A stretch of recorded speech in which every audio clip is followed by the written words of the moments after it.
네, 오늘은 학사메아 이렇게 인사를 하겠습니다. 학사메아.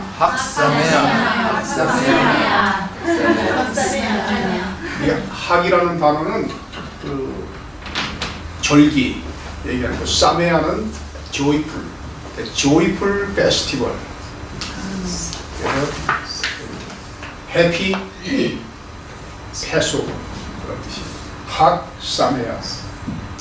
그래서 우리가 오늘 6월절 그 절기 의식을 시작하기 전에 6월절의 의미가 무엇인지, 또 우리가 왜 6월절을 지켜야 하는 것인지, 이런 것에 대해서 우리가 간단하게 좀 정리를 한번 해보겠습니다.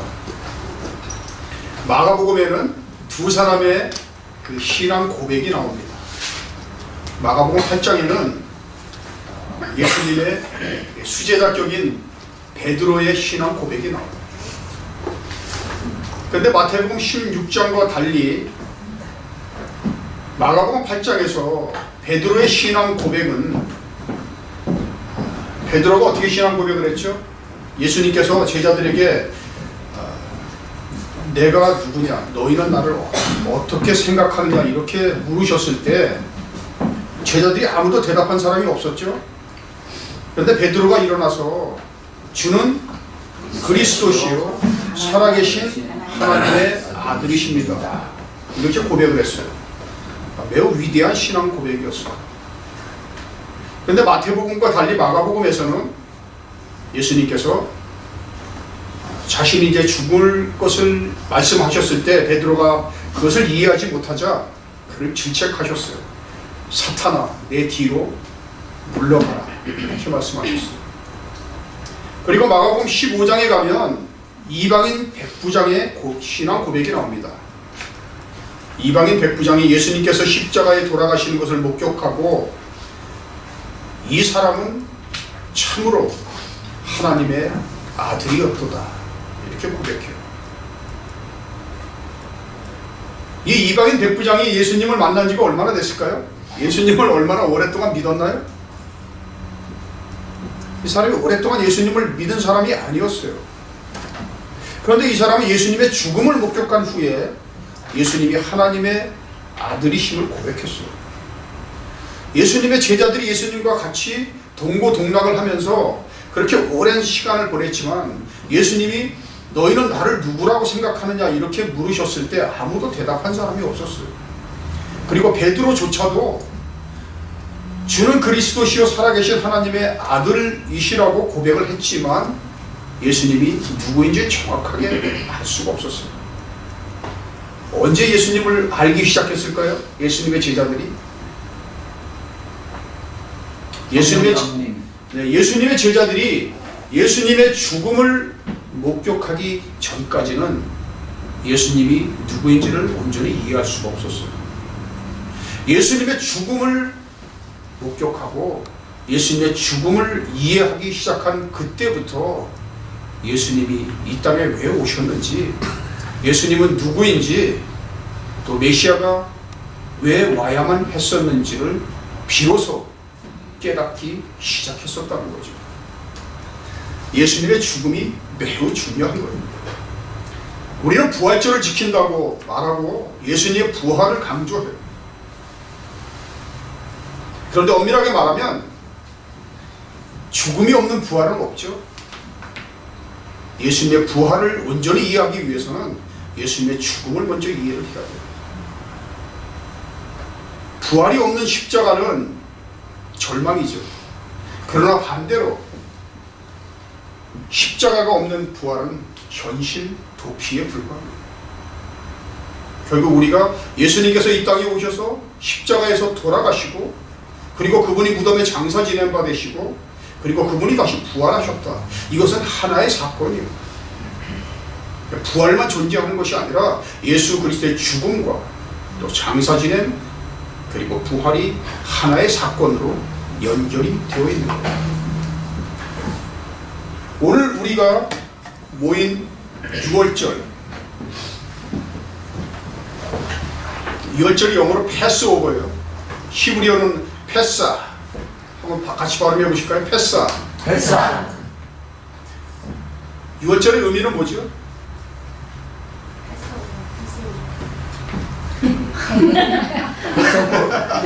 Right. 유월절이 무엇입니까? What is Passover? 죽음을 넘어. Jennifer, what is Passover?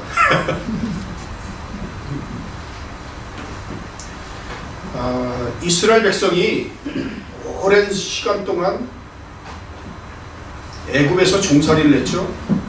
400년 동안, 엄밀하게 말하면 430년 동안 애굽에서 종살이를 했어요.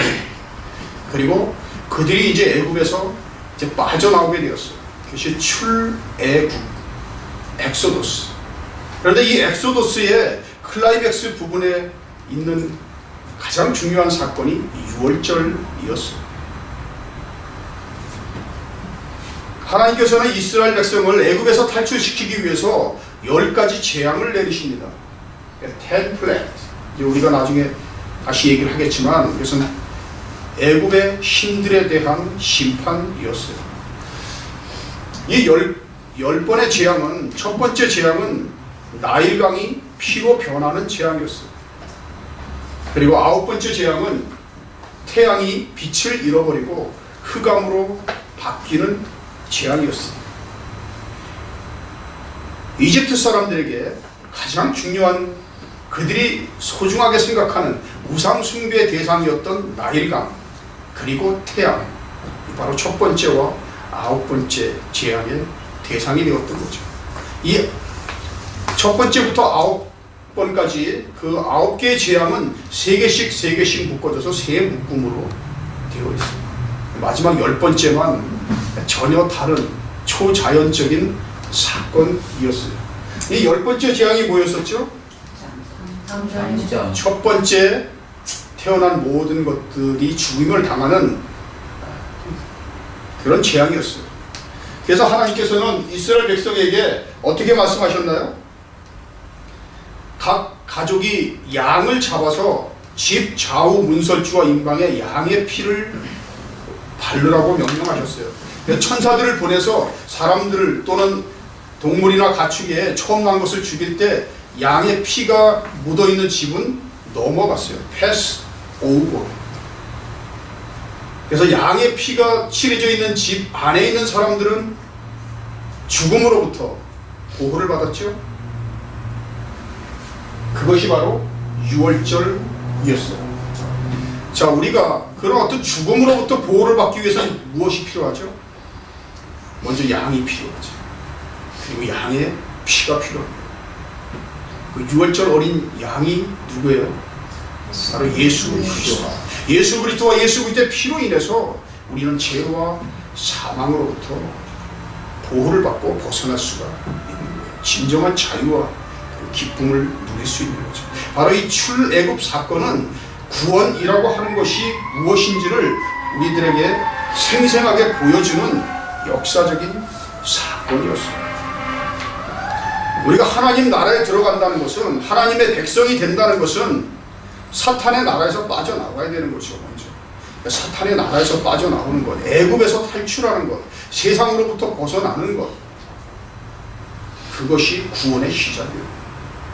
사탄의 나라에서 빠져나와서 하나님의 나라로 들어가는 것, 그것이 바로 출애굽 사건이었고, 그 사건의 정점에 있는 것이 바로 유월절이었습니다. 예수님께서 돌아가신 그 시간대를 우리가 한번 정리를 한번 해보겠습니다. 그 유월절이 날짜가 언제예요? 14. 정말 14일 니산월. 네, 유대력으로는 니산월, 제니어리 1월 10일. 니산월이 제니어리 10일인데 유대력으로 루너 캘린더로 1월 10일이니까 지금 달력으로 말하면 이제 한 4월 정도 되는 거예요. 4월 10일 정도 되는 거예요.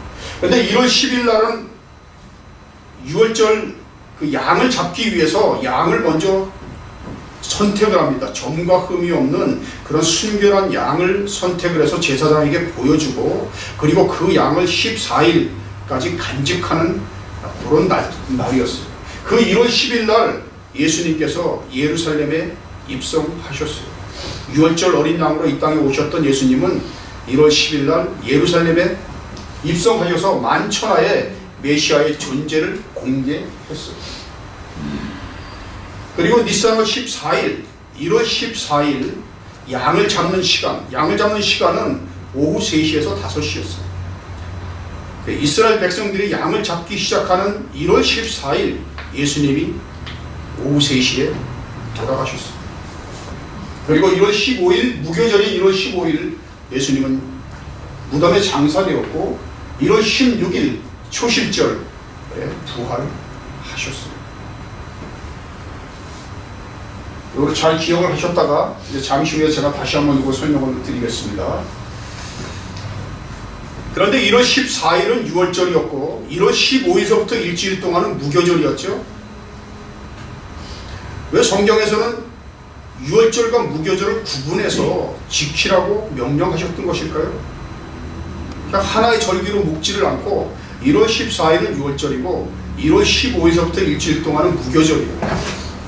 왜 두 개의 서로 다른 절기로 구분을 하셨던 것일까요? 6월절은 처음 난 것들의 죽음, 그리고 예수님께서 6월절 어린 양으로 오셔서 우리를 위해서 돌아가신 그것을 강조합니다. 그런데 무교절은 이스라엘 백성이 이제 6월절을 통해서 사망으로부터 보호를 받고 이제 애굽 땅을 빠져나오는 그 행위에 초점을 맞추고 있어요.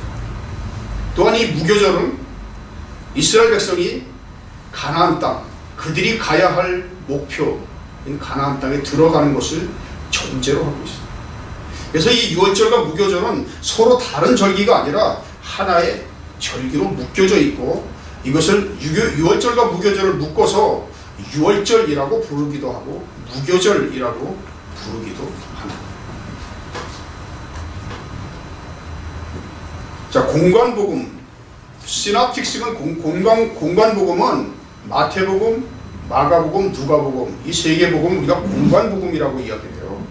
그리고 요한복음 이제 따로 이제 분리해서 이야기를 하는데, 공관복음과 요한복음을 보면 많은 차이를 보이고 있어요.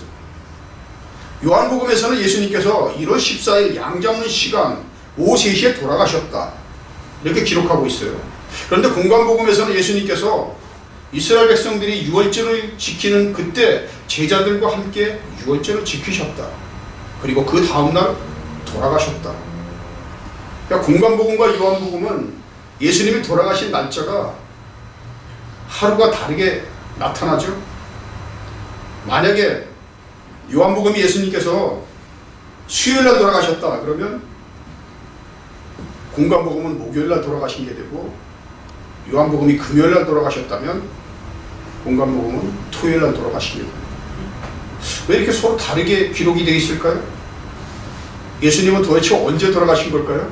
많은 학자들이 공관복음이 정확하다, 요한복음은 뭔가 착오가 있었다, 잘못됐다, 이렇게 주장하는 사람도 있고, 또 어떤 사람은 요한복음의 기록이 정확하다, 이렇게 주장하는 사람도 있습니다.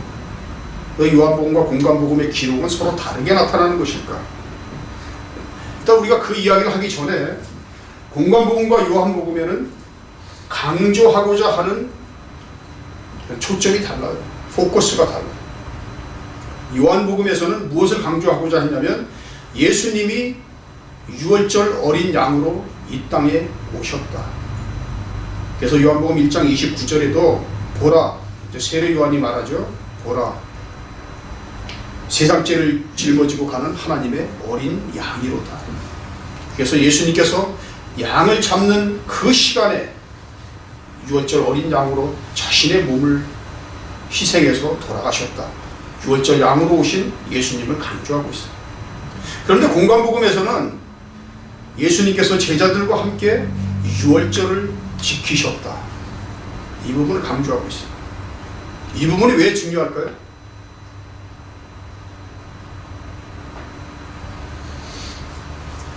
예수님께서 돌아가시기 전날 밤 제자들과 함께 마지막 6월절을 지키셨어요. 이게 최후의 만찬이 아닙니다. 뭐 라스트 서퍼가 아니고, 뭐 거기서 성찬식이 만들어진 것이 아니고, 거기서 무슨 부활절이 만들어진 것이 아니고, 예수님은 제자들과 함께 6월절을 지키셨어요.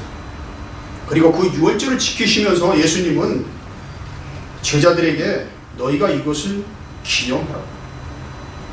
그러니까 예수님은 다시 말하면 출애굽 사건이라고 하는 것이 이 유월절이 단순하게 출애굽 사건을 기념하는 것이 아니라 그것을 넘어서서 출애굽 사건, 이 유월절의 본질과 실체는 누구라는 거죠? 예수님이라는 거죠. 유월절의 본질과 실체는 예수 그리스도고 예수 그리스도의 죽음과 예수 그리스도의 부활을 기념하는 절기가 유월절이라고 하는 거죠. 그러니까 출애굽 사건을 넘어서서 예수님은 이 유월절에 새로운 의미를 부여하셨어요. 그러면서 예수님께서는 제자들에게 잔을 나누시면서 뭐라고 말씀하셨어요? 이 잔은 내 피로 세운 새 언약이라고 말씀하셨어요. 새 언약이라는 게 매우 중요한 말이죠. 예수님께서 십자가에 달려 돌아가셨을 때 한 군인이 예수님의 옆구리에 창을 찔렀어요. 그리고 예수님의 옆구리에서 뭐가 나왔어요? 물과 피. 예수님의 옆구리에서 물과 피가 나왔어요. 피 흘림이 없이는 언약이 세워질 수가 없죠. 예수님은 십자가에서 피를 흘리시고 그 피로 인해서 무너진 하나님과의 관계를 회복하고 새로운 언약을 세우셨던 거죠. 예수님의 옆구리에서 나왔던 물은 바로 생명수 물이었어요. 바로 성령의 물이었고 바로 새 언약, 새로운 시작을 알리는, 새로운 시대를 알리는 출발점이 되었던 거예요. 이 구약 성경에 보면 이 옆구리에서 뭐가 나온다는 것이 아담의 옆구리에서 누가 나왔어요? 하와가 나왔죠. 그 히브리어의 관용 어구에 보면 아브라함의 뭐 자손이 이렇더라 그러면 아브라함의 옆구리에서 난 사람들이 이렇다. 야곱의 옆구리에서 난 사람들이 이러하다. 자손을 예수님의 옆구리에서 물과 피가 나왔고 그리고 그 옆구리에서 이제 새로운 믿음의 공동체가 시작됐던 거죠.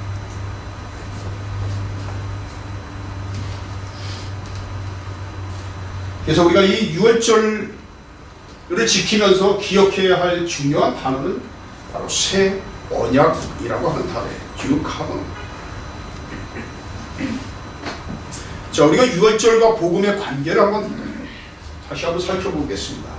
이 유월절에는 복음의 모든 것이 담겨 있습니다. 고린도전서 15장 3절 4절 매우 중요한 것 같습니다. 고린도전서 15장 3절 4절에는 복음이란 무엇인가 라는 설명을 하면서 사도 바울은 이렇게 말하고 있어요. 성경의 대로, 성경의 예언한 대로 예수 그리스도가 돌아가셨다. 우리의 죄를 위해서 십자가에 돌아가셨고 무덤에 장사되고 그리고 다시 부활하셨다. 이것이 바로 복음이다. 사도 바울이 이렇게 설명하고 있습니다. 아까 우리가 말씀드린 대로 니산 14일 1월 14일에 예수님께서 십자가에 돌아가셨고 1월 15일날 장사되셨고 1월 16일날 초실절에 부활하셨습니다. 우리는 예수님께서 십자가에 돌아가셨고 예수님께서 부활하셨다는 그 사실만 강조하는 경향이 있는데 정말 중요한 것은 뭐냐면 예수님이 십자가에 돌아가셨고 그것으로 끝난 것이 아니라 그 다음에 어떻게 하셨어요? 무덤에 장사되셨다. 무덤에 들어가셨던 거죠. 그리고 나서 무덤에서 십자가에서 부활한 것이 아니라 어디서 부활하셨어요? 무덤에서 부활하셨다. 우리가 예수 그리스도와 새로운 언약의 관계에 들어가고 예수 그리스도와 연합되어 새로운 한 지체가 된다는 것은 예수 그리스도의 뒤를 따라서 예수 그리스도와 함께 죽고 그리고 예수 그리스도와 함께 우리가 무덤으로 들어가야 합니다. 예수님께서 무덤에서 며칠을 보내셨어요? 3일 3년 표적을 구했을 때 예수님께서 이렇게 말씀하셨어요. 내가 너희에게 보여줄 표적은 요나의 표적밖에 없다. 예수님이 이 3일 동안 무슨 일을 하셨나요? 예수님이 이 3일 동안에서 우리가 지난 시간에 같이 말씀을 나눴던 것처럼 예수님은 성전을 건축하셨어요. 믿음의 공동체를 세우셨고 교회를 세우셨습니다. 예수님께서 무덤에서 지내셨던 그 3일 3야 그 어둠의 시간들, 그 완전한 인간으로서 내려가야 하는 가장 낮은 곳, 그곳을 통과하셨다. 그러니까 무덤을 통과해서 이제 부활하셨어요. 우리에겐 예수 그리스도와 함께 죽음으로 끝나는 것이 아니라 예수 그리스도와 함께 무덤에 장사되어야 하는 거예요. 우리의 모든 것을 내려놓고 그런 어둠과 흑암과 고난과 시련의 시간을 거쳐서 이제 우리가 새로운 생명, 새로운 창조, 이제 부활로 나아가야 하는 거죠. 자, 우리는 부활절을 지키죠. 이 부활절이 언제입니까? 부활절이? 네, 부활절은 춘분 후, 첫 보름 후, 첫째 일요일을 부활절로 지키고 있어요. 춘분이 언제예요? 낮과 밤의 길이가 같은 때가 춘분이에요. 3월 21일, 3월 22일 이 경우인데요. 그런데 이것도 그 서방 쪽하고 이 동방 정교 쪽에서 이 카운트하는 날짜가 달라요. 그러니까 이 부활절이라는 게 날짜가 정해져 있는 것이 아니고 항상 이동하는 거예요. 며칠부터 며칠 사이에 된다는 것은 알지만 정확하게 언제가 부활절이 될지는 모르는 거예요. 그런데 이 부활절이 가만히 보면 태양력과 그리고 유대력을 절충해서 만들어진 거죠. 결국 이 엄밀하게 말하면 이 부활절은 예수님의 죽음과 예수님의 부활과 그 시간하고는 전혀 관계가 없어요. 예수님은 이 부활절에 돌아가시고 부활절에 부활하신 것이 아닙니다. 이것은 자기네들이 캘린더를, 달력을 일방적으로 변경해서 만든 거예요.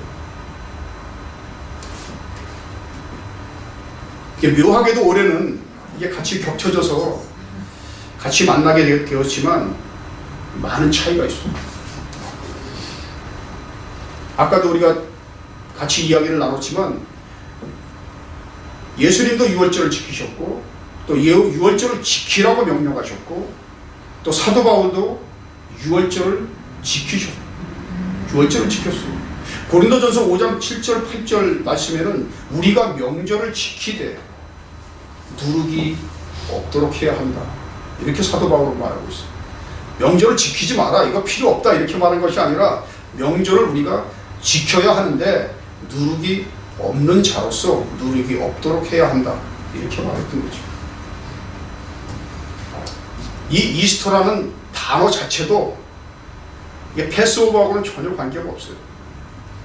그 구약 성경에도 나오는 이시타, 이방 여신의 이름이 이시타예요. 그 여신의 이름에서 나온 것이고 이 이스터에서 이루어지는 많은 것들이 다 이방 종교로부터 온 거예요.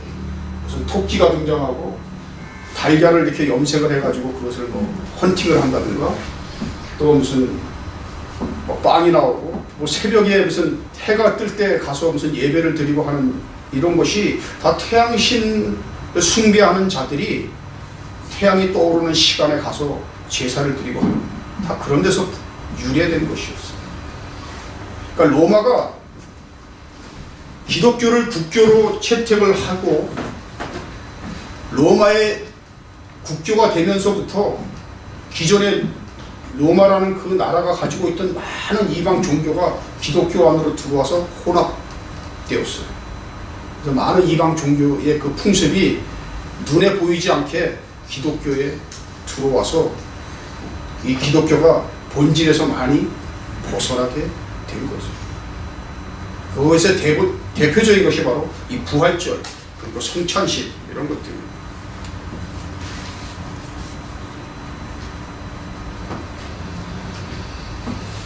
자, 이게 마지막 슬라이드입니다. 우리는 이 교회를 다니면서 예수를 믿으면서 많은 개념의 오해를 가지고 있어요. 뭐 이것을 이제 이야기하려면 또 1시간을 이야기를 해야 되니까 간단하게 줄여서 이야기를 한다면, 여러분 영생이 무엇입니까? Eternal life. What is eternal life? 네? 우리가 영생을 얻기를 원하잖아요. What is eternal life? Eternal life가 뭐예요? 영원히 사는 거. 영원히 사는 거. 뭐 한다며? 많은 사람들이 뭐 하라고 얘기하면, 영생은 Eternal life는 내가 죽은 다음에 영원히 사는 것이다. 지금부터. 믿은 후부터. 네, 그건 이제 장로님이 정확한 말씀인데, 많은 사람들은 어떻게 보면 after death. 그러니까 죽은 후에 everlasting, forever life, 이게 영생이라고 믿고 있어요. 근데 이것이 근본적으로 잘못된 개념이에요. 이 영원하다고 하는 말은 시간의 길이만을 의미하는 단어가 아니고, 이 영원하다고 하는 말은 퀄리티 면에서 무슨 뜻이냐면 진짜, true, 참이라는 뜻이에요. Eternal life는 다시 말하면 뭐예요? True life. 그러니까 진정한 생명을 가진 자는 누구예요? 하나님밖에 없죠. 하나님 안에 있는 진정한 생명, 참 생명, 그 생명을 하나님은 누구에게 주셨냐면 독생자이신 예수 그리스도에게 주셨고, 그 예수 그리스도 안에 있는 생명을 모든 믿는 자들에게 나누어 주셨던 거예요. 요한복음 5장 24절에는 이렇게 말씀하십니다. 아버지 안에 있는 생명을 그에게 주었고, 그리고 예수 그리스도를 통해서 그 생명이 우리에게 전해졌다. 디도서 1장 2절에는 이것이 이미 창세 전부터 예정되었다. 많은 사람들이 영생을 기다리며 살아가고 있잖아요. 죽음을 기다리며 살아가고 있다. 왜 우리가 무엇을 기다리고 있는데? What are you waiting for? 우리는 계속 기다리고 있어요. Waiting for death, waiting for paradise, waiting for eternal life. Why are we waiting for? 왜 우리는 기다리고 있는 거예요? 요한복음에는 뭐라고 말씀하고 계시냐면, 요한복음 5장 26절에는 예수 그리스도를 믿는 자는 영생을 가졌고, 영생을 가질 것이다가 아니라 뭐라고요? 가졌고, 영생을 가졌고 사망에서 생명으로 옮긴 바 되었느니라. 아들을 가진 자는 생명이 있고 아들이 없는 자는 생명이 없다. 그럼 우리는 영생을 기다리며 살아가는 것이 아니라 중요한 것은 뭐예요? 영생을 가진 자의 삶을 사는 거예요. 이 땅에서 우리가 죽음을 기다리며 사는 것이 아니라, 우리 빨리 죽어서 천국 갑시다, 이 괴로운 세상, 이 슬픈 세상 빨리 죽읍시다, 이것이 아니라, 나는 내 안에 참 생명이 있어. 내 안에 예수 그리스도부터 오는 참 생명, 나는 그런 참 생명을 가진 자로서, 영생을 가진 자로서 영생을 가진 자의 삶을 이 땅에서 살아가는 거예요. 영생을 가졌기 때문에 내 안에 기쁨과 자유와 평안이 있는 거고, 내 안에 영생이 이미 있기 때문에, 내 안에 생명이 있기 때문에 내가 어떤 상황이나 어떤 환경에 있다 하더라도 나는 절망하지 않고 기뻐할 수 있는 것이고 자유할 수 있는 거예요. 그것이 진정한 크리스천의 삶이에요. Internal now. 네. Internal now. 지금 네. 부활도 마찬가지입니다. 여러분, 우리는 부활을 믿잖아요. 우리의 신앙이 부활 신앙입니다. 그럼 부활은 언제 일어나는 거예요? When resurrection happen. 우리가 죽은 다음에 예수 그리스도 언제 부활이 일어나는 거죠? 완전한 부활은, 물론 완전한 부활, 완전한 생명은 예수 그리스도가 이 땅에 다시 오셔서 모든 잠자는 자들이 깨어날 때 우리가 완전한 신령한 몸으로 부활을 이루게 될 거예요. 그러나 그 부활은 이미 지금 시작됩니다. 우리는 부활을 기다리며 사는 것이 아니고, 영생을 기다리며 사는 것이 아니라 이미 부활은 시작되었고, 예수 그리스도의 죽음과 예수 그리스도의 부활을 통해서 우리에게 생명이 주어졌고 우리에게 부활이 시작되었고, 우리는 무엇인가를 기다리며 사는 것이 아니라 이 땅에서 예수 그리스도를 통해서 오는 기쁨과 자유와 평안을 누리며 살아가는 것이다. 천국도 마찬가지예요. 여러분 죽으면 천국 간다 자꾸 그러잖아요. 어디를 자꾸 가냐고요. 뭐 고트 헤븐 뭐 패러다이스가 어디 있어요? 왜 있어 패러다이스가 어디에 있냐. 사람은 자꾸 어디 이런 걸 간다고 생각해요. 오늘 사람이 죽었어요. 그 사람 어디로 가는 거죠? 어디로 가는 거예요? 오늘 천국 가는 거예요? 낙원. 낙원에 가는 거 아니에요? 네, 이게 낙원에 간다는 말 알고 있어요. 네, 그 많은 것들이 사실 이게 헬레니즘에서 온 거예요. 플라톤의 철학을 믿는 거예요. 사람이 오늘 죽었어요. 근데 그 사람이 천국에 갔다는 얘기는 무슨 말이에요? 그 사람이 오늘 죽었는데 오늘 천국에 갔어요. 그러면 그 사람에게 뭐가 일어난 거죠? 심판이 일어난 거예요. 그럼 그 사람이 오늘 죽고 심판이 일어나서 천국 갈 사람 천국 갔고 지옥 갈 사람 지옥 가고 이미 다 구분이 돼서 그 사람이 이미 천국에 가 있어. 그럼 예수님이 이 땅에 오실 필요가 없는 거죠. 이미 다 심판이 다 이루어진 거죠. 그리고 그 사람이 오늘 죽었는데 오늘 천국 간다는 얘기는 뭐가 천국에 간다는 거예요? 그 사람의 영혼이 간다는 거죠. 그럼 우리가 영혼의 구원을 믿는 것인가요? 아니면 몸의 부활을 믿는 것인가요? 네, 고린도서 15장은 분명하게 우리의 믿음은 몸의 부활을 얘기하고 있다. 그러니까 히브라이즘에서는 사람이 육신과 영혼 육으로 구성이 되어 있기는 하지만 그것이 분리가 될 수 있는 것이 아니라 그것이 온전히 하나가 됐을 때 온전한 하나의 일체를 이루는 것이다. 이것이 히브라이즘이에요. 그런데 헬레니즘의 생각은 어떤 거냐면 사람이 죽으면 육신은 썩어서 없어지고 영혼이 몸에서 빠져나와서 그 영혼이 천국을 간다.